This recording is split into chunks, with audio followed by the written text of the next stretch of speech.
ரோஹிணி வந்து நடு வீட்டுல நின்னுகிட்டு, என்ன மனோஜ் பொண்ணு கல்யாணத்தை நிப்பாட்டிட்டு போயிட்டா போலயே அப்படின்ற மாதிரி வந்து கிண்டல் பண்ணி சிரிச்சிட்டு இருக்காங்க. அதை பார்த்துட்டு வந்து குடும்பம் எல்லாருமே வந்து ஷாக் ஆகி நிக்கிறாங்க. எப்படி உனக்கு தெரியும் அப்படின்னு சொல்லி கேக்குறாங்க. அது எனக்கு தெரியாம எப்படி இருக்கும், நடத்துனதே நான் தானே அப்படின்ற மாதிரி வந்து கெத்தா வந்து சொல்லிட்டு இருக்காங்க. எல்லாருக்கும் வந்து ரொம்ப கோபமாகுது. முத்து வந்துட்டு என்ன சொல்ற அப்படின்னு சொல்லி கேக்குறாங்க. சொல்றேன் இருங்க அப்படின்ற மாதிரி வந்து சொல்றாங்க. இந்த பக்கம் வந்து என்ன காமிக்கிறாங்கன்னா, ரேகா வந்து ஹைதராபாத் வந்து அனுப்பி வச்சிடறாங்க. அங்க போனதுக்குமா வந்து நிறைய வந்து அவங்க அப்பா வந்து ரெஸ்ட்ரிக்ஷன் கொடுத்துக்கிட்டே இருக்காங்க. கேட்கறதுக்கு வந்து இதெல்லாம் வந்து நீ புது பிரான்ச்ல அப்படின்ற மாதிரி வந்து சொல்லிட்டு இருக்காங்க. ஆனா ரேகாவுக்கு வந்து டவுட் ஆயிருது. உடனே வந்து சத்யாவுக்கு போன் பண்ணி, அப்பா என்ன ஹைதராபாத் அனுப்பிட்டாங்க, எனக்கு என்ன பண்றதுன்னு தெரியல அப்படின்றாங்க. அதே டைம் சத்யாவுக்கும் போன் வருது. என்னன்னா ஆபீஸ்ல இருந்து வந்து அவங்களை வந்து டிஸ்மிஸ் பண்ணிட்டாங்க அப்படின்ற மாதிரி ஆபீஸ்ல இருந்து போன் வருது. என்ன நடக்குதுன்னு வாங்க கதைக்குள்ள போய் பார்க்கலாம். அதுக்கு முன்னாடி நம்ம சீரியல் டாக்கிஸ் சேனலை வந்து சப்ஸ்கிரைப் பண்ணி வச்சுக்கோங்க. பக்கத்துல இருக்க பெல் ஐக்கானும் கிளிக் பண்ணி வச்சுக்கோங்க. இங்க வந்து ஹரிணி வந்து என்ன மனோஜ் தான் உங்க ஹஸ்பண்டா, எப்படியும் வந்து நீங்க பிரிஞ்சீங்க, அவங்க டைவர்ஸ்க்கான காரணம் நான் தெரிஞ்சுக்கலாமா அப்படின்ற மாதிரி வந்து கேக்குறாங்க. ரோஹிணி வந்து இதுக்காக தான் வந்து மோஸ்ட்லி எதிர்பார்த்துக்கிட்டே இருந்தாங்க. இது வந்து கேட்பாங்க அப்படின்ற மாதிரி தான் எதிர்பார்த்துட்டு இருந்தாங்க. அவன் கேட்கவும் ரொம்ப ஹாப்பியா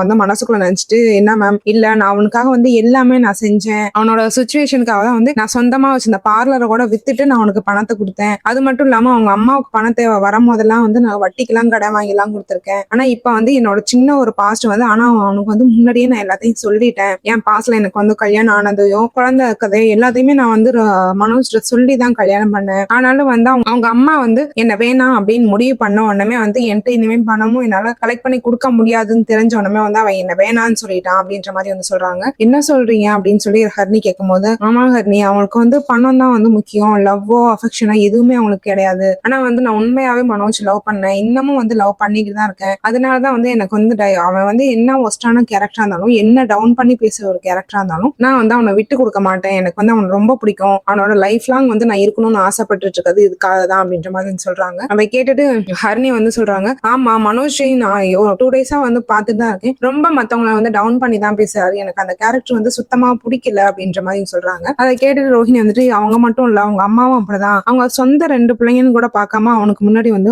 மனோஜுக்கு முன்னாடியே வந்து சொல்லுவாங்க, 2 பேர்த்தையும் தரக்குறைவா தான் நடத்துவாங்க. அதுவும் இல்லாம மீனான்னு இருப்பாங்க, அவங்க வந்து ரொம்ப மட்டமா நடத்துவாங்க. ஆனா மீனா வந்து நல்ல வேலை செய்வாங்க அப்படின்ற மாதிரி வந்து இந்த டைம்ல வந்து மீனாவை ரொம்ப வந்து பேசுறாங்க. அவங்க வந்து ரொம்ப பெரிய ஃப்ளவர் ஷாப் எல்லாம் வச்சிருக்கல, ஆனா அவங்கள்ட்ட அப்படிதான் சொல்லியிருப்பாங்கன்னு எனக்கு தெரியும். அவங்க வந்து சின்ன ஒரு பூக்கடையில தான் ஸ்டார்ட் பண்ணாங்க. அப்படி ஸ்டார்ட் பண்ணி அவங்க முன்னேற்றத்துல வந்து கொஞ்சம் கொஞ்சமா உழைச்சி அந்த பூக்கடை சங்கத்துக்கே வந்து தலைவராயிருக்காங்க.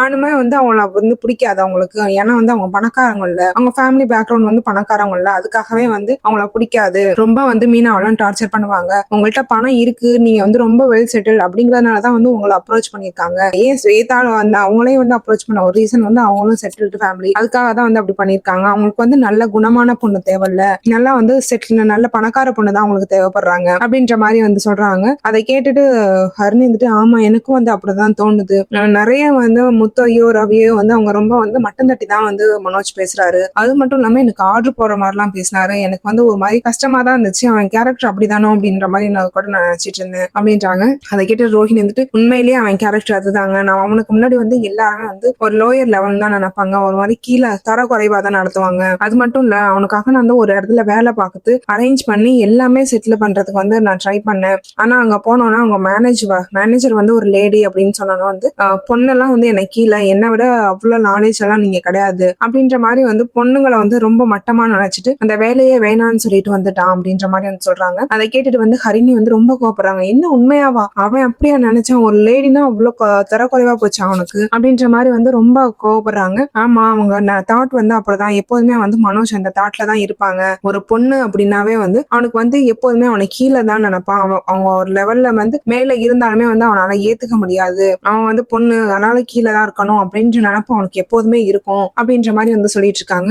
இந்த அளவுக்கு ஒஸ்டான ஒரு கேரக்டர் வந்து நான் எப்படி சூஸ் பண்ணேன்னு எனக்கு தெரியல அப்படின்ற மாதிரி வந்து ரோஹிணி சொல்றாங்க. ஆனாலும் வந்து எனக்கு மனோஜை பிடிக்கும், ஏதோ ஒரு பாயிண்ட்ல வந்து எனக்கு மனோஜை பிடிச்சிருச்சு, அதுல இருந்து என்னால வெளியே வர முடியல அப்படின்ற மாதிரி வந்து ரோஹிணி சொல்லிட்டு இருக்காங்க. ஆனா ஹரிணி வந்து, நான் ஒன்னே ஒண்ணு மட்டும் சொல்றேன், ஆனா வந்து இந்த மாதிரி ஒரு பார்ட்னர் வந்து உங்களுக்கு வேணாம், நீங்க தான் வந்து டைவர்ஸ் கேட்டு அப்ளை பண்ணிருக்கணும் அவர் பண்றதுக்கு முன்னாடி. நான் இப்ப வந்து எனக்கு ஒரு தெளிவு கிடைச்சிருச்சு, எனக்கு இந்த மாதிரி ஒரு பார்ட்னர் வந்து எனக்கு வேணாம், இது இவனை விட எனக்கு ஃபர்ஸ்ட் ஹஸ்பண்டே வந்து பெட்டரா தெரியறான் இப்ப அப்படின்ற மாதிரி வந்து சொல்றாங்க. ஏன் ஃபர்ஸ்ட் நீங்களும் டைவர்ஸ்டா அப்படின்ற மாதிரி கேக்குறாங்க. ஆமா, ஆனா வந்து அவன் ரொம்ப ட்ரங்க் அடிக்ட், எனக்கு அதனாலதான் வந்து நான் அவனை வந்து டைவர்ஸ் பண்ணேன். மத்த டைம்ல எல்லாம் வந்து என்னை ஈக்குவலா நடத்துவான், யாரையும் வந்து அந்த மாதிரி தப்பா நினைக்க மாட்டாங்க, எனக்கு அந்த பர்சனே வந்து நல்லவன் போல தோணுது, இவனை கம்பேர் பண்ணும் போது எனக்கு மனோஜ் வேணா, நான் அந்த என்கேஜ்மெண்ட்டை வந்து கேன்சல் பண்ண போறேன் அப்படின்ற மாதிரி வந்து சொல்லிடுறாங்க. அதை கேட்டுட்டு ரோஹிணி வந்து ரொம்ப தேங்க்ஸ், எனக்காக வந்து மனோஜை விட்டு கொடுத்ததுக்கு ரொம்ப தேங்க்ஸ் அப்படின்னு சொல்றாங்க. அது ஹரிணி வந்துட்டு இல்லங்க, நான் வந்து உங்களுக்காக விட்டு எல்லாம் கொடுக்கல, இப்படி ஒரு பையன் வந்து எனக்கு வேணாம், இவன் கூட என் வாழ்க்கைய வந்து வாழ்றதுக்கு எனக்கு துணிவு கிடையாது, எனக்கு வேணாம் அவன் அப்படின்ற மாதிரி வந்து சொல்லிடுறாங்க. சரிங்க, நீங்க வந்து இப்படியே வந்து நீங்க போயிட்டீங்க அப்படின்னா மறுபடியும் கான்டாக்ட் பண்ணிட்டே இருப்பாங்க, நீங்க நேரடியா போய் விஷயத்த சொல்லிட்டு வந்து கிளம்பிருங்க, இல்லாட்டி வந்து ரொம்ப டார்ச்சர் பண்ணிக்கிட்டே இருப்பாங்க அப்படின்ற மாதிரி வந்து சொல்றாங்க. உடனே ஹரிணி வந்துட்டு ரொம்ப தேங்க்ஸ் ரோஹிணி, உங்களுக்கு வந்து நான் எப்படி நன்றி சொல்றதுனே தெரியல, என் மேரேஜுக்கு முன்னாடி வந்து என்ன நீங்க காப்பாத்தின மாதிரி எனக்கு இருக்கு அப்படின்ற மாதிரி வந்து சொல்றாங்க. ரெண்டு பேருமே வந்து தேங்க்ஸ் சொல்லிட்டு வந்து கிளம்பிடுறாங்க. இந்த பக்கம் வந்து மனோஜ் வீட்டுல வந்து இருக்காங்க, எல்லாமே வந்து இருக்காங்க, ஹரிணி ஃபேமிலியும் இருக்காங்க. ஹரிணி வந்துட்டு மனோஜ், நான் வந்துட்டு ஒண்ணு முக்கியமான விஷயம் சொல்லணும் அப்படின்னு சொல்றாங்க. சொல்லு ஹரிணி, என்னன்னு சொல்லு அப்படின்னு சொல்லி கேட்கும்போது, நீங்க என்ன பத்தி என்ன நினைக்கிறீங்க அப்படின்னு சொல்லி கேக்குறாங்க. உன்னை பத்தி என்ன நினைக்கிறது, நீ வந்து நல்ல நல்லா பணக்கார பொண்ணு, சம்பாத்தியத்துல உட்காந்து சாப்பிடுற அளவுக்கு நிறைய சொத்து இருக்கு, நீ சம்பாதிக்கணும் இந்த மாதிரி அவசியமும் கிடையாது, மத்தபடி உன் அப்பாவோட பிசினஸ கூட நான் பாத்துக்குவேன், உன்னை வந்து கஷ்டப்படுத்த மாட்டேன் அப்படின்ற மாதிரி வந்து ஹரிணியை வந்து மட்டும் தட்டியே வந்து பேசிட்டு இருக்காங்க. அதை கேட்டுட்டு அவங்க அப்பா வந்து என்ன பேசுறீங்க, அந்த மாதிரி வந்து என் பொண்ணு கிடையாது, இப்ப வந்து என் பிசினஸ் கிடையாது, நானும் என் ஒய்ஃபும் சேர்ந்துதான் வந்து பிசினஸ் பண்ணிட்டு இருக்கோம், அது மட்டும் இல்ல இதை வந்து பிசினஸ் வந்து மேற்கொண்டு ரன் பண்றது என் பொண்ணு தான், ஆனா வந்து நீங்க என்ன இவ்வளவு மட்டமா வந்து ஒரு பொண்ணை பேசுறீங்க அப்படின்ற மாதிரி வந்து சொல்றாங்க.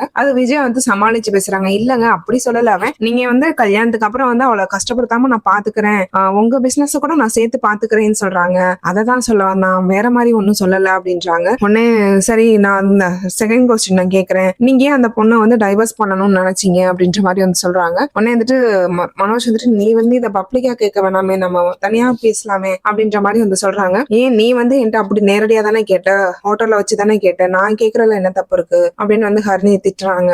என்னம்மா சொல்ற அப்படின்னு சொல்லி ஹரிணி அம்மா அப்பா கேட்கும்போது, ஆமாப்பா, எப்படி எதுக்கு வந்து டைவர்ஸ் பண்ணீங்க அப்படின்னு ஹோட்டல்ல வச்சு எல்லாருக்கும் முன்னாடி வந்து என்ன கேட்டுட்டாங்க, எனக்கு ஒரு மாதிரி ஆயிடுச்சு அப்படின்ற மாதிரி வந்து சொல்றாங்க. சரி சொல்லுங்க, நீங்க வந்து அந்த பொண்ணை ஏன் டைவர்ஸ் பண்ணணும்னு நினைச்சீங்க அப்படின்னு சொல்லி கேட்கும்போது அவன் வந்து சொல்றான், இல்ல அவ வந்து என்னை ஏமாத்திட்டா, எனக்கு வந்து கல்யாணம் பண்ணதோ இல்ல அவளுக்கு ஒரு குழந்தை இருந்தாதோ எனக்கு தெரியாது அப்படின்றாங்க, அது மட்டும்தான் ரீசனா அப்படின்னு சொல்லி கேட்கும்போது அதுவும் ரீசன் தான் அப்படின்றாங்க. இல்ல எனக்கு வந்து உண்மையான ரீசன் வேணும், அது என்னன்னு சொல்லுங்க அப்படின்னு சொல்லி ஹரிணி கேக்குறாங்க. அதுக்கு வந்து எதுவுமே சொல்லாம இருக்கும்போது நான் சொல்றேன் அப்படின்னு சொல்லிட்டு ஹரிணியை வந்து ஸ்டார்ட் பண்றாங்க. ஏன்னா அந்த பொண்ணு வந்து ஒரு ஏழை குடும்பத்தை சேர்ந்த பொண்ணு, அவளால வந்து இனிமே உங்களுக்கு பணம் கிடைக்காதுன்னு தெரிஞ்சாலும் அவளை வீட்டை விட்டு வெளியே அனுப்பிட்டீங்க அதுதானே அப்படின்ற மாதிரி வந்து சொல்றாங்க. அதை கேட்டுட்டு விஜய் வந்துட்டு, இல்லம்மா அப்படிலாம் இல்லம்மா அப்படின்னு சொல்லி வந்து சமாளிக்கும் போது, போது நிறுத்துங்க, உங்க டிராமா எல்லாம் எனக்கு தெரியாதுன்னு நினைச்சிட்டு இருக்கீங்களா, எல்லாமே எனக்கு வந்து ரோஹிணி சொல்லிட்டாங்க, நீங்க எதுக்காக வந்து இந்த மாதிரி பண்ணீங்க அப்படின்ற மாதிரி வந்து எல்லா விஷயமும் என்கிட்ட சொல்லிட்டாங்க, எனக்கு வந்து ஒரு தெளிவான ஒரு முடிவை கொடுத்துட்டாங்க, எனக்கு வந்து மனோஜ் வேணாம்ப்பா, இந்த மாதிரி ஒரு தப்பான பர்சன் வந்து எனக்கு வேணாம்ப்பா, எனக்கு வந்து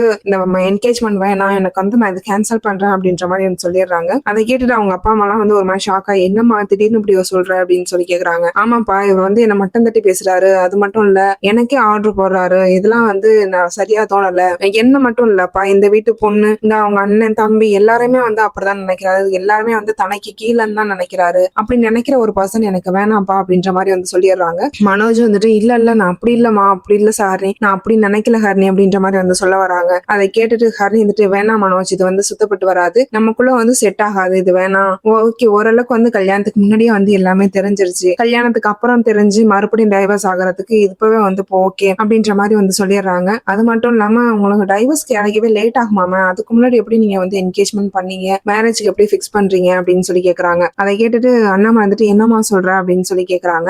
ஹரிணி வந்துட்டு சொல்றாங்க, ஆமா அங்கிள், இவங்க வந்து உங்கள்கிட்ட உங்க ஃபேமிலியில எல்லாட்டையும் வந்து போய் சொல்லியிருக்காங்க டைவர்ஸ் கிடைச்சிரும்னு, இவங்க கேஸ வந்து 6 மாசம் ஒத்தி வச்சிருக்காங்களாம், இதையும் என்கிட்ட வந்து ரோஹிணி தான் சொன்னாங்க அப்படின்ற மாதிரி வந்து சொல்றாங்க. சொல்லிதான் அனுப்புனாங்க, இது வந்து மத்த ஃபேமிலி மெம்பர்ஸ் யாருக்கும் தெரியறதுக்கு வாய்ப்பு கிடையாது, எங்க அத்தையும் மனோஜும் தான் சேர்ந்து மறைச்சிருப்பாங்கன்னு சொல்லி தான் அனுப்புனாங்க அப்படின்ற மாதிரி வந்து சொல்லிடுறாங்க. அதை கேட்டுட்டு எல்லாருமே வந்து ஷாக் ஆகி பாக்குறாங்க. விஜயாவும் ஒரு மனோஜும் வந்து தலை குறைஞ்சு திருன்னு முடிச்சிட்டு இருக்காங்க. ஒரு பொண்ணை வந்து இன்னும் டைவர்ஸே ப்ராப்பரா பண்ணாம நீ வந்து என்னைய கேள்வி கேட்கிறியா, இப்படி ஒரு பையன் எனக்கு வேணவே வேணாம், இவ்வளவு கேவலமான ஒரு பையன் எனக்கு வேணாம் அப்படின்ற மாதிரி வந்து சொல்லிட்டு என்கேஜ்மெண்ட் ரிங்க கலட்டி மூஞ்சிலே விட்டெறிஞ்சிட்டு போயிடுறாங்க. எல்லாருமே வந்து ஒரு மாதிரி ஷாக் ஆகி நிக்கிறாங்க. அந்த டைம்ல வந்து கரெக்டா ரோஹிணி உள்ள வராங்க. என்ன மனோஜ், நிச்சயம் நின்று வச்சு போலயே அப்படின்ற மாதிரி சிரிச்சுட்டே இருக்காங்க. அதை கேட்டுட்டு முத்து, என்ன பண்ற அப்படின்ற மாதிரி வந்து கேக்குறாங்க. நான் எதுவுமே பண்ணல முத்து, அவங்க வந்து மனோஜை பத்தி ஒரு ஒரு தடுமாற்ற நிலையில தான் இருந்தாங்க, நான் லைட்டா தூண்டி விட்டேன் அவ்வளவுதான் அப்படின்ற மாதிரி வந்து சொல்றாங்க. நீ ஏதோ பண்ணிருக்க, அதனாலதான் வந்து இது மாதிரி பேசிட்டு போறாங்க அப்படின்ற மாதிரி வந்து கேட்டாங்க. அதுக்கு முத்து வந்துட்டு, இல்ல நீ ஏதோ பெருசா பிளான் பண்ணி இருந்திருக்கு. அதனாலதான் வந்து அந்த மாதிரி என்கேஜ்மெண்ட் கேன்சல் ஆயிருக்கு. என்ன பண்ணன்னு சொல்லு அப்படின்னு சொல்லி கேட்கும்போது, கரெக்ட் தான் முத்து, நீங்க நினைச்சது வந்து 100% கரெக்ட் தான். ஆனா வந்து நான் என்ன பண்ணனேன் அப்படிங்கிறத விட அவங்க எந்த மனநிலைமையில இருந்தாங்கன்னு உங்களுக்கு தெரியுமா அப்படின்ற மாதிரி வந்து கேக்குறாங்க. எங்களுக்கு தெரியும். ஆஹா, இவன் ஹோட்டல்ல வந்து பேசினதோ நடந்துக்கிட்டதோ அந்த பொண்ணுக்கு பிடிக்கலன்னு எனக்கு தெரியும் அப்படின்ற மாதிரி வந்து முத்து மீனா எல்லாமே வந்து சொல்றாங்க. அதை பார்த்துட்டு விஜயா வந்துட்டு என்னடா சொல்றீங்க அப்படின்னு சொல்லி கேட்கும்போது, ஆமா எல்லாருக்கும் முன்னாடியும் உனக்கு எப்படி டைவர்ஸ் ஆச்சுன்னு கேக்குறான். அவ்வளவுதான் பார்த்தா மிரட்டி கேட்கறான். எப்படி அந்த பொண்ணுக்கு பிடிக்கும், முகத்தை வந்து டக்குன்னு மாத்திட்டாங்க, முகம் மாறுதலே வந்து எங்களுக்கு தெரிஞ்சிருச்சு, எப்படியும் வந்து இவங்க வந்து பிடிக்காதுன்னு சொல்லிட்டு போறாங்கன்னு அப்பவே என்கிட்ட சொல்லிட்டு தான் இருந்தாங்க அப்படின்ற மாதிரி வந்து சொல்றாங்க. நீங்க எல்லாம் நினைச்சு சாபம் விட்டதாண்டா என் பிள்ளைக்கு நடக்காம போச்சு அப்படின்னு சொல்லி விஜயா மறுபடியும் வந்து முத்துவையும் மீனாவையும் சண்டை போட்டுட்டு இருக்காங்க. அப்ப கரெக்டா ஸ்ருதி இருந்துகிட்டு இவர் வந்து என் ஹோட்டல் இருந்துகிட்டு இதை விட ஹை கிளாஸ் ஹோட்டல் எல்லாம் பாத்துருப்பாங்கன்னு சொல்லி ஏன் முன்னாடியே சொல்றாங்க. இப்பெல்லாம் வந்து கூட இருக்கவங்களே மட்டம் தட்டி பேசினா எந்த பொண்ணா இருந்தாலும் கோவப்படத்தான் செய்வாங்க. அதுவும்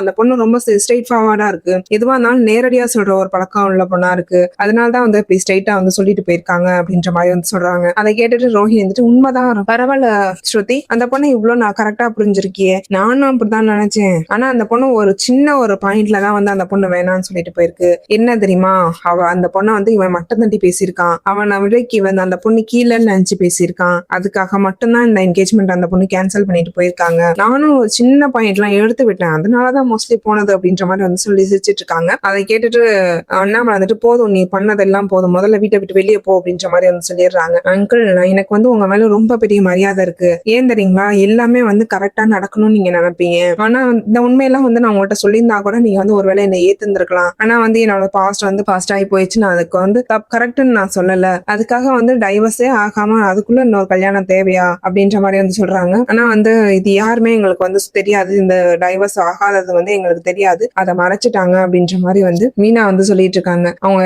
வந்து எங்கள்கிட்ட உண்மையே சொல்லவே இல்லை, அதெல்லாம் வந்து உன்கிட்ட சொல்லிட்டு இருக்கோங்கிற அவசியம் கிடையாது, முதல்ல வீட்டை விட்டு வெளியே போடி அப்படின்ற மாதிரி வந்து சொல்றாங்க. அதை கேட்டுட்டு ரோஹிணி வந்துட்டு போறேன், அது போவேன், கூடிய சீக்கிரமே வந்து இந்த அங்க நிக்கிறானே மனோஜ் என் புருஷன், அவன் கையை கோத்துக்கிட்டு இந்த வீட்டுக்குள்ள வரதான் போறேன், நீங்களும் பார்க்க தானே போறீங்க, வெயிட் பண்ணி பாருங்க அப்படின்ற மாதிரி வந்து சொல்லிட்டு போயிடுறாங்க. இந்த பக்கம் வந்து சத்யாவை காமிக்கிறாங்க. சத்யாவும் ரேகாவும் பேசிட்டு இருக்கிறது பழகிட்டு இருக்கிறது இதெல்லாம் வந்து சத்யாவோட அப்பா வந்து நோட் பண்ணிட்டு இருக்காங்க. அவங்க அவருக்குமே வந்து ஒரு மாதிரி தப்பாவே தான் தோணுது. இல்ல இந்த பையன் வந்து ஒருவேளை தப்பான பையனா இருப்பானோ, ஒருவேளை வந்து பணத்துக்காக வந்து நம்ம பொண்ணை லவ் பண்றோனோ அப்படின்ற மாதிரி வந்து தப்பா யோசிக்கிறாரு. உடனே வந்து ரேகாவை கூப்பிடுறாங்க. ரேகாவை கூப்பிட்டு என்னப்பா அப்படின்னு சொல்லி கேட்கும்போது, இல்லம்மா நாம பேசிட்டு இருந்தோம்ல ஹைதராபாத்ல வந்து ஒரு பிரான்ச் ஆரம்பிக்கலான்னு அப்படின்னு சொல்லி சொல்றாங்க. அதுக்கு ரேகா வந்துட்டு ஆமாப்பா பேசிட்டு இருந்தோம், இப்ப என்னாச்சுப்பா அப்படின்னு சொல்லி கேட்கும்போது, இல்லம்மா அது ஸ்டார்ட் பண்ணியாச்சு, இங்க இருந்து வந்து ஒரு எக்ஸ்பீரியன்ஸான பர்சன்ஸ் எல்லாம் வந்து அங்க போகிற மாதிரி இருக்கும், நீ வந்து முன்னாடி போய் அதெல்லாம் அரேஞ்ச் பண்ணணும், அதுக்கப்புறம் யார் யார் வரணுங்கிறத வந்து நோட் பண்ணி நம்ம எல்லாம் வந்து அங்க போயிடலாம் அப்படின்ற மாதிரி வந்து சொல்றாங்க. அதை கேட்டு ரேகா வந்துட்டு அப்பா இப்பவே போகணுமா அப்படின்னு சொல்லி கேக்குறாங்க. ஆமாமா நம்ம ஆபீஸ் நம்ம தானே போய் பார்க்கணும், நீ போய் முதல்ல அதெல்லாம் அரேஞ்ச் பண்ணி வை, அதுக்கப்புறம் இன்டர்வியூ வருது அதெல்லாம் பாத்துக்கலாம் அப்படின்ற மாதிரி வந்து சொல்றாங்க. சரிப்பா நான் வந்து அவருக்கு வந்துட்டு நாளைக்கு கிளம்புறேன்ப்பா அப்படின்ற மாதிரி வந்து சொல்றாங்க. இல்லம்மா நீ இப்பல இருந்து இப்பவே கிளம்பு, இங்க நம்ம அப்பா வந்து எல்லாமே வந்து அரேஞ்ச் பண்ணி வச்சுட்டு உனக்கு ஹோட்டல்லாம் கூட புக் பண்ணி வச்சிருக்கேன், நீ போய் பார்த்துட்டு என்னன்னு சொல்லு அப்படின்னு சொல்லி வந்து அனுப்பி வச்சிடறாங்க. அனுப்பி வச்சு கொஞ்ச நேரத்துல வந்து ரேகா வந்து சத்யாவுக்கு போன் பண்றாங்க. என்னாச்சு ரேகா எங்க இருக்கா அப்படின்னு சொல்லி கேட்கும்போது, இல்ல நாங்க வந்து ஹைதராபாத் கிளம்பியிருக்கேன் அப்படின்றாங்க. ஹைதராபாத் என்ன சொல்ற, எப்ப ரிட்டர்ன் வருவா அப்படின்னு சொல்லி கேட்கும்போது, எனக்கு தெரியல சத்யா, அப்பாவுக்கு வந்து ஒருவேளை நம்ம விஷயம் தெரியுமோன்னு நினைக்கிறேன் அப்படின்ற மாதிரி வந்து சொல்றாங்க. என்னாச்சு எப்படா தெரியும் அப்படின்னு சொல்லி கேட்கும்போது, தெரியல எனக்கும் என்னன்னு தெரியல, ஆனா அப்பா சடனா வந்து எனக்கு நீ ஹைதராபாத் உடனே கிளம்புன்னு சொல்லிட்டாங்க, நானும் கிட்டத்தட்ட வந்து ரீச் ஆகிட்டேன், எனக்கு வந்து உன்னை கான்டாக்ட் பண்ணவே முடியல, இப்பதான் வந்து எனக்கு டவரே கிடைச்சிச்சு, ஃபிளைட்டை விட்டு இப்பதான் வந்து லேண்ட் ஆனேன், ஆனா வந்து அதான் உடனே கால் பண்ணேன் சத்யா அப்படின்ற மாதிரி சொல்றாங்க. சரிப்பா பாத்துக்கலாம் இருங்க, நீ வந்து அங்க ஒர்க்கே தான் பாக்கிறதுக்காக அனுப்பியிருப்பாங்க சார், நீ பார்த்து முடிச்சுட்டு வந்துடலாம் அப்படின்ற மாதிரி சொல்றாங்க. இல்ல அவர் சொன்னதை பார்த்தா வந்து என்ன ரிட்டர்ன் கூப்பிட்டுக்க மாட்டாருன்னு தோணுது, எனக்கு என்ன பண்றதுன்னே தெரியல அப்படின்ற மாதிரி வந்து சொல்லிட்டு இருக்காங்க. கரெக்டா வந்து இன்னொரு கால் வருது சத்யாவுக்கு, லைன்லயே இரு எனக்கு வந்து செகண்ட் கால் ஒண்ணு வருது அப்படின்னு சொல்லி வந்து அட்டன் பண்ணி பேசுறாங்க. அது வந்து ஆபீஸ்ல இருந்து தான் கூப்பிட்டுருக்காங்க. சத்யாவா அப்படின்னு சொல்லி கேக்குறாங்க. ஆமா நான் சத்யா தான் பேசுறேன் சொல்லுங்க அப்படின்னு சொல்லி கேட்கும்போது, நான் இந்த மாதிரி ஆபீஸ்ல இருந்து பேசுறேன்ப்பா, உன்னை வந்து எம்டி வந்து டிஸ்மிஸ் பண்ணிட்டாரு அப்படின்ற மாதிரி வந்து சொல்றாங்க. ஆனா சார் என்னத்துக்கு என்ன ரீசன் அப்படின்னு சொல்லி கேட்கும்போது, ரீசன்லாம் எதுவும் சொல்லப்பா, டிஸ்மிஸ்ல பண்ண சொல்லி வந்து சொல்லிட்டாங்க, உங்களுக்கு 2 நாளையில வந்து டிஸ்மிஸ் லெட்டர் வந்துரும் அப்படின்ற மாதிரி வந்து சொல்றாங்க. அதை கேட்டுட்டு சத்யா வந்து ரொம்ப ஷாக் ஆகி, சார் இது இந்த வேலையை வச்சுதான் சார் என் லைஃபே ஓடிட்டு இருக்கு, திடீர்னு டிஸ்மிஸ்னா என்ன சார் பண்ணுவேன் அப்படின்ற மாதிரி வந்து அழுறாங்க. அந்த டைம்ல வந்து கரெக்டா முத்து வந்துடுறாரு. முத்து வந்துட்டு என்னாச்சு சத்யா அப்படின்னு சொல்லி கேட்கும்போது, மாமா என்ன வந்து ஆபீஸ்ல இருந்து டிஸ்மிஸ் பண்ணிட்டாங்க மாமா அப்படின்றாங்க. அதை கேட்டுட்டு முத்து வந்துட்டு எதுக்கு சடனா வந்து உன்னை டிஸ்மிஸ் பண்றாங்க அப்படின்னு வந்து கேக்குறாங்க. எனக்கும் தெரியல மாமா, அதுவும் இல்லாம ரேகா வந்து ஹைதராபாத் அவங்க அப்பா அனுப்பிட்டாரு பண்ணிட்டாரு அப்படின்னு சொல்றாங்க. தெரிஞ்சு உடனே வந்து முத்து வந்துட்டு தெரிஞ்சு போச்சு, உங்க அப்பாவுக்கு வந்து உண்மையெல்லாம் தெரிஞ்சு போச்சு அப்படின்றாங்க. என்னாச்சு மாமா, என்ன உண்மை அப்படின்னு சொல்லி கேட்கும்போது, அது ஒண்ணும் இல்ல சத்யா, நீனும் ரேகாவும் லவ் பண்ற விஷயம் உங்க அப்பாவுக்கு தெரிஞ்சிருக்கும், அதனால பொண்ணோட சேஃப்டிக்காக ஒன்ன டிஸ்மிஸ் பண்ணிட்டு அவர் ஹைதராபாத் அனுப்பிட்டாங்க, அவ்வளவுதான் அப்படின்றாங்க. இப்ப என்ன மாமா பண்றது அப்படின்னு சொல்லி சத்யா பேசும்போது, இரு நம்ம 2 பேரும் நேர்லயே போய் பார்த்து பேசிட்டு வந்துருவோம் அப்படின்ற மாதிரி வந்து சொல்றாங்க. இல்ல மாமா அது கரெக்டா வருமா அப்படின்னு சொல்லி கேட்கும்போது, எதுவா இருந்தாலும் பரவாயில்லவா போய் நேர்லயே பார்த்துட்டு வந்துருவோம் அப்படின்னு சொல்லிட்டு வந்து கூட்டிட்டு போறாரு. கூட்டிட்டு போய் முத்து தான் வந்து பேசிட்டு இருக்காங்க. என்ன சார் இது மாதிரி பையனை வந்து டிஸ்மிஸ் பண்ணிருக்கீங்க அப்படின்னு சொல்லி கேட்கும்போது, ஆமா என் பணத்துக்கு ஆசைப்பட்டு என் பொண்ணு வந்து லவ் பண்ற மாதிரி ஏமாத்திட்டு இருக்கான், அதுவும் இல்லாம இவங்க அப்பாவை கொண்டு வந்து இவன் தான் தெரியும், இவங்க அக்கா வீட்டு மாமியார் சொத்தை புடுங்கினது இவன் தான் தெரியும் அப்படின்ற மாதிரி வந்து சொல்றாங்க. அதெல்லாம் கேட்டுட்டு, பரவாயில்ல சார், சத்யாவோட பாஸ்ட் வந்து தெளிவா யாரோ சொல்லியிருக்காங்க, நான் ஒத்துக்கிறேன், அவன் இந்த தப்ப பண்ணாதான், நான் இல்லைன்னு சொல்ல கிடையாது, ஆனா இது எல்லாத்தையுமே மறந்துட்டு எல்லாத்தையுமே வந்து திருத்திக்கிட்டு நல்லவனா வாழ்றான். நீங்க வந்து இப்ப தண்டிச்சிருக்கிறது வந்து ஒரு கெட்டவன கிடையாது, நல்லவனா வாழ்றதுக்காக ட்ரை பண்ணிட்டு இருக்க ஒரு பையனை இப்படி பண்ணீங்க அப்படின்னா அவன் மறுபடியும் வந்து தப்பான ஒரு முடிவுக்கு தான் போவான். வேணாம் சார், உங்களால வந்து இன்னொரு பையன் வந்து கெட்டவனா ஆக வேணாம் அப்படின்ற மாதிரி வந்து சொல்றாங்க. அதை கேட்டுட்டு அவர் வந்துட்டு என்னப்பா சொல்ற அப்படின்னு சொல்லி கேட்கும்போது, ஆமா இவன் வந்து எல்லா தப்பும் பண்ணாதான், ஆனா வந்து இப்ப எல்லாத்தையுமே வந்து திருத்திட்டான், எல்லாத்துலயும் வந்து வெளியே வந்துட்டான், அந்த மாதிரி இனிமே பண்ண மாட்டான் சார், அவனுக்காக நான் வாக்குறுதி கொடுக்குறேன் அப்படின்றாங்க. அதை கேட்டுட்டு நீ யாருப்பா அப்படின்னு சொல்லி கேட்கும்போது, நான் அவனோட மாமா தான், அவங்க ஹஸ்பண்ட் அக்காவோட வீட்டுக்காரரு அப்படின்றாங்க. ஆமாப்பா, எனக்கு நீ கூட குடிச்சிட்டு தெரியவன்னு சொன்னேன், கேள்விப்பட்டேன் அப்படின்னு சொல்லி கேட்கும்போது, என்னன்னு தெரியல சார், உங்கள்கிட்ட சொன்னவங்க எங்களை என்னை பத்தியோட நெகட்டிவ் மட்டும் தான் சொல்லிட்டு இருக்காங்க, எங்க சைடு இருக்க நெகட்டிவா சொல்லிட்டு இருக்காங்கன்னு நினைக்கிறேன். பாசிட்டிவ் சொல்லவா சார், இந்த சொன்னதுக்கு வந்து உங்க ஒய்ஃப்னு எங்களுக்கு தெரியும், ஏன் தெரியுங்களா, என் ஒய்ஃப் தான் வந்து உங்க ஒய்ஃபா எதிர்த்து நின்று ஜெயிச்சிருக்காங்க பூக்கோள சங்க தலைவருக்கு, அந்த கோவத்துலதான் வந்து இது மாதிரி சொல்லியிருக்காங்க அப்படின்ற மாதிரி சொல்றாங்க. அதை கேட்டுட்டு மீனாவோட ஒய்ஃப் ஹஸ்பண்டா நீங்க அப்படின்னு சொல்லி கேக்குறாங்க. ஆமா சார், மீனா தான், மீனாவோட தம்பி தான் சத்யா அப்படின்ற மாதிரி சொல்றாங்க. இல்லப்பா, எனக்கு ரொம்ப அந்த பொண்ணு கூட ஓரளவுக்கு தெரியும், நல்லா வந்து தைரியமான பொண்ணு, நல்ல துணிச்சலான பொண்ணு, சின்ன லெவல்ல இருந்து பெரிய இதுக்கு வந்து தலைவர் ஆகிற வரைக்கும் வந்திருக்கு. அது மட்டும் இல்ல, இப்பெல்லாம் வந்து அந்த சங்கத்துல இருக்கவங்க எல்லாமே வந்து பேசிட்டு தான் இருக்காங்க, அந்த பொண்ணால வந்து அவ்வளவு நல்லது நடக்குதுன்னு, இப்பதான் வந்து அந்த சங்கத்தையே வந்து ஒரு நல்லது நடக்குதுன்னு எல்லாருமே பேசிட்டு இருக்காங்க அப்படின்ற மாதிரி வந்து சொல்றாங்க. ஆமா சார், என் ஒய்ஃப் தான் அது அப்படின்ற மாதிரி வந்து சொல்றாங்க. உங்க குடும்பத்துல சம்பந்தம் பண்ணா எனக்கு ரொம்ப சம்மதம்ப்பா, என் பொண்ணை வந்து நான் சத்யாவை கல்யாணம் பண்ணி கொடுக்குறேன், இதுல வந்து எனக்கு எந்த கஷ்டமும் இல்ல, ஆனா ஒரு விஷயம் அப்படின்றாங்க. என்ன சார் அப்படின்னு சொல்லி கேட்கும்போது, என் பொண்ணு வந்து நல்ல வசதியா வாழ்ந்த பொண்ணு, அந்த வீட்டுல வந்து அவளால இருக்க முடியாது அப்படின்ற மாதிரி வந்து சொல்றாங்க. இது நாங்களும் பேசியிருக்கோம் சார், ஆனா வந்து சத்யா என்ன சொல்லிட்டான் அப்படின்னா, நான் கொஞ்சம் வந்து நல்லா அவளுக்கு அவங்க அப்பா அளவுக்கு முடியலனாலும் ஓரளவுக்கு வந்து நல்ல வீடோ இடமோ வந்து வாங்கினதுக்கு அப்புறம் வந்து நான் கல்யாணம் பண்ணிக்கிறேன் அப்படின்ற மாதிரி வந்து சத்யாவே சொன்னான் அப்படின்னு சொல்லும் போது, பரவாயில்லப்பா, இந்த அளவுக்கு அவன் யோசிச்சிருப்பான்னு எனக்கு தெரியல, என் பொண்ணை வந்து என் அளவுக்கு பாத்துக்கணும்னு நினைக்கிறானே, அதுக்காகவே வந்து நான் என் பொண்ணை கொடுக்குறேன் அப்படின்ற மாதிரி வந்து ரேகாவோட அப்பாவும் வந்து சம்மதம் சொல்லிடுறாங்க. ஒரு வழியா வந்து எல்லாமே நல்லதாவே முடிஞ்சிட்டு இருக்கு. இனிமே என்ன நடக்குங்கிறத தொடர்ந்து பார்க்கலாம். அதுக்காக நம்ம சேனலை வந்து சப்ஸ்கிரைப் பண்ணி வச்சுக்கோங்க.